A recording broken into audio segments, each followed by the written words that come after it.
ஆமாண்டி, ஜப்பான்லேருந்து உன்கிட்ட கொண்டு வந்து கொடுப்பாங்க. நீயே ஒரு குட்டி குரங்கு, உன்னை வளர்க்கவே முடியாமல் உங்கள் அம்மா கஷ்டப்பட்டுக்கிட்டு இருக்கா, நீ அந்த குரங்கை வளர்ப்பியாக்கும். எதுக்கு அழுதுகிட்டு இருக்கா? அவ எதுவும் அடிச்சு வச்சுட்டாளா? ஏக்கா அவள் அடிக்கல, குரங்கு வேணும்னு கேட்டு அழுதுகிட்டு கிடக்கா. இது என்னடி இது புதுசா இருக்கு? குரங்கு வேணும்னு சொல்லி அழுதுகிட்டு கிடக்க. பொம்மை கேட்டு அழுவாங்க பார்த்துருக்கேன். அதெல்லாம் குரங்கு கேட்டு அழுதுகிட்டு இருக்க? அது ஒன்றும் இல்லைக்கா, ஜப்பானில் ஒரு ஜூ இருக்குது. அதில் குரங்கு வந்து ஒரு குட்டி போட்டிருக்கு. அந்த குட்டியை அது என்ன பண்ணுச்சு, ஏற்றுக்கல போல். குரங்கை வந்து தள்ளி தள்ளி விட்டுட்டு தாய் குரங்கு. அந்த குட்டி குரங்கு பாவம் ஏங்குது பாசத்துக்கு. ஒரு பொம்மையை வந்து அது கையில் கொடுத்துருக்காங்க, குரங்கு பொம்மையை. அதை வச்சுக்கிட்டு அது போய் அது மேலே படுத்துக்கிட்டு பார்க்கவே பரிதாபமாக இருக்குக்கா. அட பாவமே.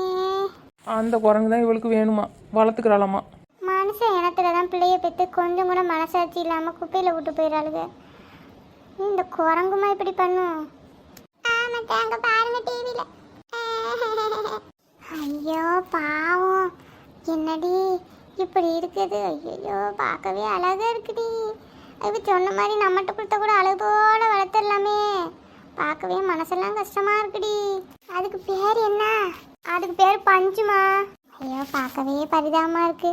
பேசாம நம்மகிட்ட கொடுத்தா நம்ம வளர்த்துக்கலாம். ஆமாம், உங்கள் பிள்ளையிலே உங்களால் வளர்க்க முடியல, குரங்க வளர்க்குறாங்களாம்மா. ஆத்தாடி.